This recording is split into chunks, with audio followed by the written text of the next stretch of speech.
Hey everyone, welcome back. हाजिर हूँ आपके लिए लेकर एक कोरियन मिस्ट्री ड्रामा की एक्सप्लेनेशन जिसका नाम है डॉल हाउस। ये कहानी है स्ट्रेंज हाउस की, जहाँ पे एक बहुत ही अमीर कपल रहने आता है। उन लोगों के बारे में ऐसा बोला जाता है कि वो लोग बहुत ही अच्छे हैं।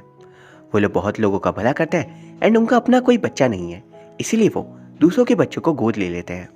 ऐसे ही इस कहानी की शुरुआत में हमें एक जंगल में देखते हैं एक कार में कोई आ रहा था। हमें पता चलता है पहाड़ों के बीचों बीच एक बहुत ही बड़ा मैंशन था। वहां पे एक लड़की आई हुई थी जिसका नाम था यंग। यंग को रिसीव करने घर की वर्कर मीसा आती है और यंग से बहुत ही अच्छे से पेश आती है। यंग को मैंशन पे छोड़ते ही वो गाड़ी वाला बंदा वापस लौट जाता है। ये देख यंग को काफी स्ट्रेंज लगता है, लेकिन यंग खुश भी थी यहाँ पर आकर।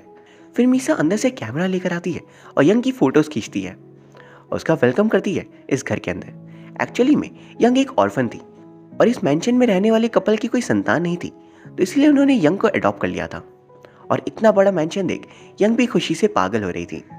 घर में घुसते ही उसकी नज़र टाई नाम के लड़के पे पड़ती है, जो उसे देख बहुत ही प्यारी सी स्माइल देता है। फिर यंग को मीसा उसके रूम तक लेकर आती है, जहाँ पे वो कहती है आज से तुम्हें किसी भी चीज़ की ज़रूरत हो तो प्लीज़ मुझसे कह देना। फिर वो ये भी बताती है बस तुम्हें इस घर के कुछ रूल्स मानने होंगे। यंग इजीली हाँ कर देती है। फिर मीसा यंग से उसके बैग को ले लेती है जिस पे उसके कपड़े थे एंड फिर उसे अलमीरा से निकालकर स्कूल ड्रेस के जैसा कुछ दिखाती है और फिर उसे वही पहनना पड़ता है। यंग को बहुत ही अजीब लग रहा था, इसलिए वो पूछती है प्रोफेसर से मैं कब मिलूंगी, मैं उन्हें देखना चाहती हूँ जिन्होंने मुझे अडॉप्ट किया है। मीसा कहती है तुम जल्दी उनसे मिलोगी, अब तो हमें साथ ही रहना है तो थोड़ा सा सब्र करो। फिर जब मीसा नीचे जा रही थी तो सामने वाले कमरे से हमें एक लड़की की रोने की आवाज़ आती है। इस आवाज़ को सुन मीसा की शक्ल पे हम गुस्सा देख पाते हैं। फिर जब यंग अपने कमरे में अकेली बोर हो रही थी तभी उसे उसी लड़की के रोने की आवाज़ दोबारा आती है। यंग धीरे धीरे बाहर जाती है ये जानने कि आवाज़ कहाँ से आ रही है, और रूम से बाहर निकलते ही उसे सामने एक लड़की दिखती है रोते हुए।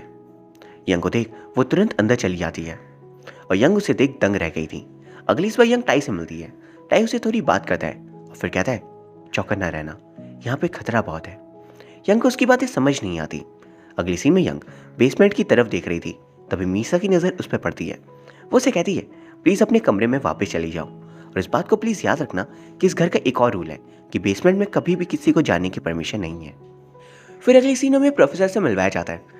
उसके बाद हम देखते हैं यंग का मन था सबके साथ बैठकर खाना खाने का, लेकिन मीसा ने उसके खाने को कमरे में भिजवा दिया था और कहा था कि अभी तुम नहीं हो ना, धीरे धीरे तुम सबके साथ घुलना मिलना शुरू कर सकती हो। अगली सीन हम देखते हैं यंग सामने वाले उस कमरे में नॉक करती है और तभी अंदर से वो लड़की बाहर आती है एंड कहती है क्या हुआ, क्या काम है।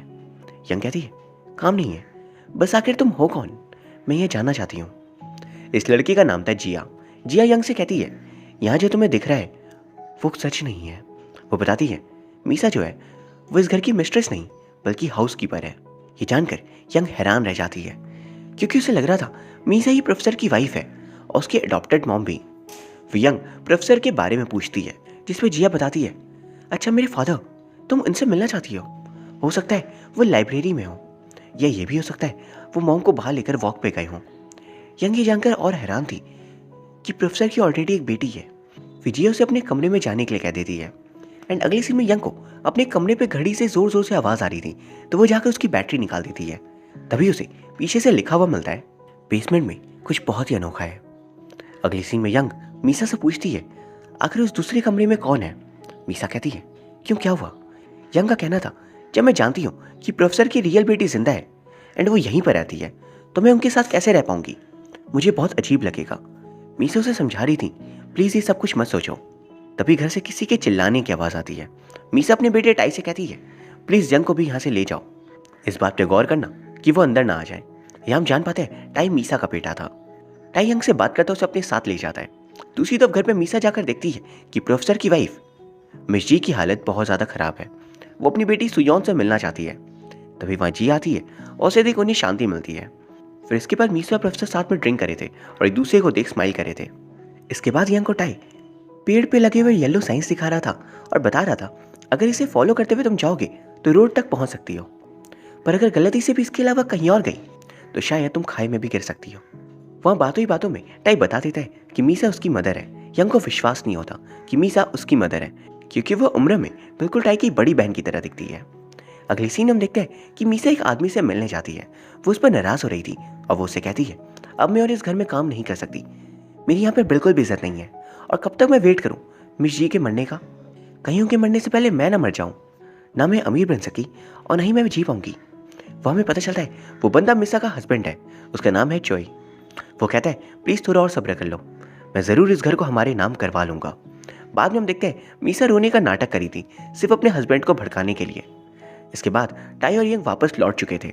मीसा टाई से कह रही थी, तुम्हें पता है ना कि यहाँ पर क्या होने वाला है, तो प्लीज़ इसके ज़्यादा करीब मत चले जाना। फिर यंग पूछती है, क्या प्रोफेसर आ चुके होंगे, क्या मैं उनसे मिल सकती हूँ? मीसा कहती है, नहीं वो अभी नहीं आए, वो कल या परसों आएंगे, तब उनसे मिल लेना। यंग उदास होकर कमरे में चली जाती है। अगली सीन में टाई मीसा से कह रहा था, आप उसके साथ ऐसा क्यों कर रहे हो, आप उसे बार बार झूठ क्यों कह रहे हो, उसे ठीक से रहने दो ना, प्रोफेसर यही तो थे। पर फिर भी मीसा यंग से झूठ कह रही थी। हम देख पाते हैं प्रोफेसर यहीं थे, पर फिर भी मीसा यंग से झूठ कह रही थी। अगली सुबह हम देखते हैं प्रोफेसर अपनी वाइफ को ब्रेकफास्ट टेबल पर लेकर आ रहे थे। मिशी सिर्फ सुयोन के बारे में ही पूछे जा रही थी। तभी वहाँ पर जी आती है और उनसे कहती है, मैं यहाँ हूँ, कैसे हो आप सब? उसे देख पहले तो मिशी खुश हो जाती है, फिर उन्हें याद आता है कुछ और वो नाराज हो जाती है कि तुम मेरी बेटी नहीं हो, तुम कौन हो? जिया घबरा जाती है। वह मीसा को मिस जी पे गुस्सा आ रहा था। एंड अगली सीन हम देखते हैं यंग की भी नींद खुल गई थी। वो खिड़की से देखती है तो उसे प्रोफेसर दिख जाते हैं। वो खुश हो जाती है कि एट लास्ट प्रोफेसर आ ही गए, वो उनसे फाइनली मिल पाएगी। वहीं हम देखते हैं क्या जो हुआ उसके कारण मीसा जिया से कह रही थी कि तुम्हें यहाँ से चले जाना चाहिए, अब तुम्हारी यहाँ कोई इज्जत नहीं। जिया उनसे रिक्वेस्ट करती है कि प्लीज़ मुझे मत निकालो, मैं और कोशिश करूँगी ताकि मिशी को मैं पसंद आ सकूँ। लेकिन मीसा कहती है ऐसा नहीं हो सकता। जिया कहती है अब जो कहोगे मैं वो करूँगी, बस मुझे यहाँ से निकालो मत। मीसा कहती है अब कुछ भी नहीं हो सकता, भूल जाओ। अगली सीन में यंग रेडी हो चुकी थी और नीचे जाने वाली थी। तभी मीसा आती है और यंग से कहती है बहुत खुश लग रही हो तुम। यंग कहती है हाँ, आज मैंने नीचे प्रोफेसर को देखा, वो एक लेडी को व्हील चेयर में कहीं ले जा रहे थे, मैं उनसे जाकर मिलकर आती हूँ। मीसा तुरंत इस बात को डिनाई कर देती है और कहती है प्रोफेसर अब तक यहाँ पर नहीं आए, और फिर वो यंग को जूस देती है। अगले ही पल वहाँ टाई आता है और अंदर देखता है तो यंग बेहोश पड़ी थी। वो मीसा पे नाराज होता है कि ऐसा आप कब तक करते रहोगे, अब तो रुक जाओ। अगली सीन हम देखते हैं मिस जी के रूम पे मीसा फैमिली फोटो से जिया को हटाकर यंग की फोटो लगा देती है और उन्होंने जिया को बेसमेंट में बंद कर दिया था। असल में जिया को जाने बोला गया था तो वो गई नहीं, तो उन्हें उसे बेसमेंट में बंद करना पड़ा। फिर हमें 2 साल पहले का वक्त दिखाया जाता है जब जिया यहाँ पर पहली बार आई थी, बिल्कुल यंग की तरह। जिया एक ऑर्फन थी, उसका कोई नहीं था, तो वो खुश थी कि उसे कुछ लोग मिल जाएंगे जो उसे रहने की जगह और खाने को खाना देंगे, एंड साथ ही उसे एक परिवार भी मिलेगा। एंड जब मिस जी उसे हक करती है तो उसे अपनेपन का एहसास होने लग गया था, इसलिए वो यहाँ से जाना नहीं चाह रही थी। इसके बाद हम देखते हैं मिस जी को आवाज़ आती है कि उन्हें कोई मॉम बोलकर पुकार रहा है। वो ऊपर की तरफ जाने की जिद करती है एंड ऊपर जाकर वो देखती है कि यंग सो रही थी। अब उन्हें यंग पे सुयोन नाम की लड़की दिख रही थी और उसे देख वो बहुत ज़्यादा खुश थी। अब उन्हें यंग पे सुयोन दिखने लगती है, यानी कि उनकी खुद की बेटी, और उसे देख वो खुश हो जाती है। अगले सीन में मीसा का हस्बैंड जोई उससे कह रहा था कि तुम आखिर अब ऐसा क्यों कर रही हो, हम इतनी दूर आ चुके हैं, अब मिशी को सच का पता लग गया तुम्हारी खैर नहीं। मीसा गुस्से में कहती है अब मैं तंग आ चुकी हूँ ये सब कुछ करते हुए, अब मुझे कोई उम्मीद मत रखना। फिर हम देखते हैं यंग होश में आती है तो वो देखती है उसके बाल किसी ने काट दिए थे और तो और उसके हाथों में चोट भी लगी हुई थी। उसे याद आता है कि मीसा के दिए हुए जूस के बाद से ही उसकी ये हालत हो गई है। फिर अब उसके पास मीसा आती है, उसे सारा सच बताती है। सालों पहले की बात है, मिशी की एक बेटी थी सुयोन, एक दिन घर पे चोर आया था और उसने उनकी बेटी को जान से मार दिया, और उस दिन से मिशी की हालत खराब हो चुकी है और इस बात को 15 साल मिशी आज भी ठीक नहीं हो पाई। मीसा कहती है अब तुम समझ गई होगी कि तुम्हें यहाँ पर क्यों लाया गया है, ताकि तुम मिशी की बेटी सुयोन बनकर यहाँ पर रह सको और उनकी ठीक होने में हेल्प कर सको। यंग कहती है आप ये सब कुछ मुझसे करवा क्यों रहे हो? मीसा रिप्लाई करती है पता है जितना बड़ा कमरा तुम्हें मिला है मैं सिर्फ इसका एक सपना देख सकती हूँ। मेरी मॉम बहुत गरीब थी, लेकिन तुम्हें इतना सब कुछ मिल गया, तभी तुम घमंड कैसे दिखा सकती हो? फिर मीसा कहती है क्या तुम्हें उन लेडी पर थोड़ी सी भी तरस नहीं आती? यंग कहती है तो आप चाहते हो कि मैं उनकी कठपुतली बनकर रहूं, पर मैं ऐसा कैसे कर सकती हूँ? तभी यंग को जिया का ख्याल आता है। अब वो पूछती है वो लड़की कहाँ पर है जिसे मैंने इस घर पे देखा था, उसके साथ आप लोगों ने क्या किया? मीसा कहती है उसे घर से निकाल दिया गया है। यंग हैरान हो जाती है, उसे निकाल दिया? वो पूछती है मुझसे क्या चाहते हो आप लोग, मुझे यहाँ पर आपने बुलाया क्यों है? मीसा कहती है तुम बिल्कुल सुयोन के जैसे दिखती हो, इसलिए तुम्हें यहाँ पर लाया गया है। यंग का कहना था प्लीज़ मुझे थोड़ा वक्त दीजिए ये सब कुछ सोचने के लिए। मीसा कहती है कोई बात नहीं, तुम अपना समय ले लो। बस कल अगर मिर्ची तुम्हें बुलाए तो उनके पास थोड़े से समय के लिए चली जाना। उसके बाद मीसा किचन पे पानी पी रही थी, तभी वहाँ टाई आता है। उसे देख मीसा कहती है क्या तुम मुझ पर नजर रख रहे हो? वो बोलता है मैं ऐसा क्यों करूँगा। वहीं दूसरी तरफ यंग जिया के कमरे में जाती है और वहाँ पे उसे एक डेट लिखी हुई मिली थी। वो उस डेट को देखती है जिसमें साल 2008 लिखा हुआ था। वो उसे देखती है, फिर साइड में छानबीन करती है तो एक डेट साल 2006 का लिखा हुआ मिलता है। एंड ऐसे ही उसे अन्य और कई सारे डेट्स लिखे हुए मिलते हैं। उसे समझ आता है उसके पहले और भी कई सारी लड़कियों को इन लोगों ने अडॉप्ट किया था, और ऐसा तो बिल्कुल नहीं हो सकता कि इन लोगों ने उन लड़कियों को ऐसे ही अच्छे से जाने दिया होगा। यंग को शक होता है कि जिया भी किसी ना किसी खतरे में ज़रूर होगी। यंग को घड़ी के पीछे क्रिसमस और बेसमेंट लिखा हुआ मिलता है तो वो बेसमेंट की तरफ जाने लगती है। वहाँ पर चोई आ जाता है। उसे बेसमेंट से कुछ आवाज़ आती है तो वो देखने के लिए जाता है। बेसमेंट के रूम पे पासवर्ड वाला ताला लगा हुआ था। वो क्रिसमस डालती है तो ताला खुल जाता है। वो रूम के अंदर चली जाती है और चोई जब आता है तो उसे ऊपर से कोई नहीं दिखता तो वो वापस लौट जाता है। अब बेसमेंट में यंग को बहुत सारे बॉक्सेस दिखते हैं, वैसे ही बॉक्सेस जैसे मीसा ने उसे दिए थे। यंग को वहाँ जिया मिल जाती है।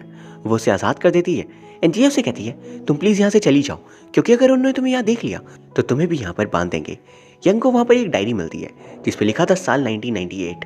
उस डायरी में प्रोफेसर और उनकी वाइफ मिस जी की बेटी के बारे में लिखा हुआ था। 1998 में उनकी बेटी आग में फंस गई थी और आग में फंसने के कारण उन्हें बहुत चोट आई और उनका चेहरा पूरी तरह से खराब हो गया। इस बात को वो बर्दाश्त नहीं कर सकी और उन्होंने खुद की जान दे दी। और ये देख मिशी उस दिन से सदमे में है और हर टीनेजर पे अपनी बेटी को देखती है। वो बस चाहती है कि उनकी बेटी खुश रहे एंड इस चक्कर में ही उनके हस्बैंड क्या कुछ नहीं करे। ये सब जानकर यंग कहती है हमें यहाँ से जल्द भागना होगा, लेकिन जिया कहती है मैं अपने पेरेंट्स को छोड़कर कहीं नहीं जाऊँगी। जिया उसे लड़ने लगती है तो यंग कहती है ठीक है तो तुम यहाँ पर आओ, मैं जा रही हूँ। जिया कहती है ये जगह पहाड़ों के बीच में कहीं है, तुम यहाँ से कहाँ तक ही जा पाओगी बताओ? इवन दिन के वक्त भी अगर तुम यहाँ से जाने की कोशिश करोगी तो 3 घंटों से ज़्यादा लग जाएंगे, तब जाकर तुम रोड तक पहुँच पाओगी। फिर रात को तो सोच ही लो। जिया कहती है अगर बच कर रहना है तो जैसे मैं कहती हूँ वैसा करो। फिर जब यंग बेसमेंट से बाहर आती है तो उसे टाइम मिल जाता है। वो उसे अपने साथ ले जाता है। यंग उससे मदद मांगती है। टाई कहता है इतनी अंधेरे में तुम जाने की कोशिश करोगी तो खाई में गिरने का डर है, तभी मत जाओ। अब हम देखते हैं जिया याद करी थी कैसे वो मिस जी के साथ खुशी से रहने लग गई थी, लेकिन प्रॉब्लम तब आ गई जब जिया बड़ी होने लगी। तब जाकर मिस जी को याद आने लगा कि उनकी अपनी बेटी सुयोन के साथ असल में क्या हुआ था। अगली सीन में यंग को मीसा आकर कहती है प्लीज़ तैयार हो जाओ, तुम्हें आज प्रोफेसर और मिस जी के साथ ब्रेकफास्ट भी करना है, और हाँ मेरी रिक्वेस्ट याद है ना, प्लीज़ अच्छे से बिहेव करना। तभी यंग याद करती है कि जिया ने उसे कहा था अगर तुम सेफ रहना चाहती हो तो बिल्कुल वैसे ही करना जैसा मीसा तुमसे चाहती है। फिर यंग जाकर उन दोनों को ग्रीट करती है, उनके साथ ब्रेकफास्ट करती है। अगली सीन में यंग मिस जी को वॉक पे ले जा रही थी। जिया ने उसे कहा था एक जगह है जहाँ सिर्फ मैं और मिस जी ही जाया करते हैं, तुम वहाँ आ जाना, मैं तुमसे वहीं पर मिलूंगी और तुम फिर बच जाओगी।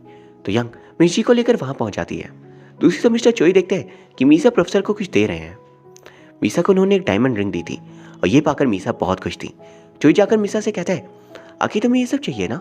मीसा उनकी बातों पे बिल्कुल ध्यान नहीं देती।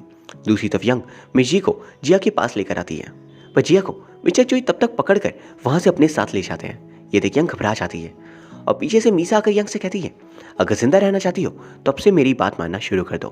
फिर मिस जी को रूम पे छोड़ते ही मीसा यंग से बात करती है कि तुम्हें पता भी है आज तुम क्या करने वाली थी? तुम्हारी हिम्मत भी कैसे हुई ये सब कुछ करने की? मेरी मर्जी के बगैर तुमने कहीं जाने का सोचा भी कैसे? यंग कहती है तुम सबके सब पागल हो क्या? बहुत बड़े वाले पागल, ऐसा कैसे कर सकते हो किसी के साथ? मीसा कहती है अगर जिंदा रहना चाहती हो तो बात तो माननी पड़ेगी। यंग का कहना था अगर साथ नहीं दिया तो क्या मेरी जगह भी किसी और लड़की को लेकर आ जाओगे? मीसा कहती है यही तो प्रॉब्लम है, तुम्हारी जगह लेने के लिए अभी हमारे पास कोई और है ही नहीं। तुम्हें सच का पता है कुछ ज़्यादा ही जल्दी लग गया, इसलिए हमें इतनी परेशानी हो रही है। फिर मीसा यंग को कमरे में लॉक कर देती है और कहती है अब से तुम्हें ब्रेकफास्ट और वॉक पे जाने की कोई ज़रूरत नहीं है, हमें तुम्हें सिर्फ जिंदा रखने की ज़रूरत है ताकि बस मिस जी तुम्हें देख सके। फिर हम देखते हैं अलमीरा से यंग कपड़े निकालती है और उन्हें बांधती है ताकि उसकी हेल्प से वो खिड़की से बाहर उतर सके। नीचे पे मिस जी मीसा से कहती है सुयोन कहाँ पर है, मुझे उससे बात करनी है। मीसा को तुरंत ऊपर जाना पड़ता है एंड यंग गेट के खुलने की आवाज़ सुन कपड़ों को जल्दी से अंदर छुपाने लगती है। मीसा अंदर आकर उससे कहती है मिस जी बुला रही है, तुम्हें पता है ना कैसे बिहेव करना है, बिल्कुल वैसे ही करना। दूसरी तरफ हम देखते हैं जो प्रोफेसर को बताते हैं जिया उसके चंगुल से भाग गई है और वो अब कहीं नहीं मिल रही। ये सुन प्रोफेसर को बहुत गुस्सा आता है। वो कहते हैं बचपन से तुम मेरे साथ रह रहे हो, लेकिन तुम्हारी गलती करने वाली आदत बिल्कुल नहीं गई। इसके बाद हम देखते हैं यंग मिश्री के साथ बैठी हुई थी। कुछ देर बाद चोई मीसा से बात करने आते हैं। मीसा को बिजी देख यंग तुरंत कमरे की ओर भागती है। मीसा जाकर देखती है तो यंग कमरे में नहीं थी, वो दूसरे कमरे में जाती है तो वहाँ से यंग नीचे की तरफ कूद गई थी। ये देख मीसा को बहुत गुस्सा आता है। अगले सीन में यंग जंगल से होकर भागने की कोशिश में थी और मीसा घर पे मिर्ची को दवाई दे रही थी। तभी टाई वहाँ पर आता है और वो मीसा से नाराज हो जाता है कि आप आखिर पैसों के लिए किस हद तक जाओगे। वो मीसा को मारने ही वाला था कि तभी प्रोफेसर आकर उसे बेहोश कर देते हैं। अगले सीन में यंग दोबारा अपने कमरे में आ चुकी थी। उसे मिस्टर चोई पकड़ने में कामयाब हो जाते हैं। उन्होंने जिया को भी अब पकड़ लिया था। उसके होश में आते ही वो वापस भागती है। उसे टाई बताता है कि अभी कोई भी नहीं देख रहा तो भी इजीली यहाँ से बाहर जा सकती है और पेड़ पे लगी येलो साइंस की हेल्प से वो रोड तक पहुँच सकती है। लेकिन रास्ते में उसे प्रोफेसर मिल जाते हैं। प्रोफेसर उसे कहते हैं प्लीज़ वापस लौट जाओ, अभी हमारे पास सिर्फ तुम ही हो और कोई भी नहीं जिसे हम तुम्हारी जगह दे सकते हैं, तो प्लीज़ लौट जाओ। तभी मिस्टर चोई उसे पकड़ने आते हैं पर वहीं पे खाई थी और यंग वहाँ से कूद जाती है। उन लोगों का प्लान सफल नहीं हो पाता लेकिन इसमें यंग की भी मौत हो जाती है। अब अगले सीन में देखते हैं प्रोफेसर के मैंशन पे एक नई लड़की को लेकर आया गया था मिर्ची की बेटी बनने के लिए और वो चारों ही उसके लिए इंतज़ार करे थे। लेकिन टाई इस बार भी खुश नहीं लग रहा था और इसी के साथ ये कहानी खत्म हो जाती है। ये इस कहानी की हैप्पी एंडिंग नहीं थी बल्कि इस कहानी का अंत हमें यह दिखाता है कि कैसे मीसा का लालच और प्रोफेसर का एक ऑब्सेशन इस लूप को कंटिन्यू किया जा रहा है। जहाँ हर बार एक लड़की को वो लेकर आते हैं कुछ दिनों तक और सुयोन की तरह दिखती है, तब तक वो उसे मिर्ची के साथ रखते हैं। पर जैसे ही वो बड़ी होने लगती है उसे या तो वो मार देते हैं या फिर बेसमेंट में बंद कर देते हैं एंड फिर दोबारा एक नई लड़की को यहाँ पर लेकर आया जाता है। ये कहानी बहुत ही ज़्यादा वियर्ड थी पर इसे देखने का अपने एक अलग ही मज़ा था। उम्मीद करता हूँ आपको ये कहानी पसंद आई होगी। अगर हाँ तो प्लीज़ चैनल को सब्सक्राइब कर लीजिए एंड इस वीडियो को लाइक भी। Thank you very much for watching. See you soon.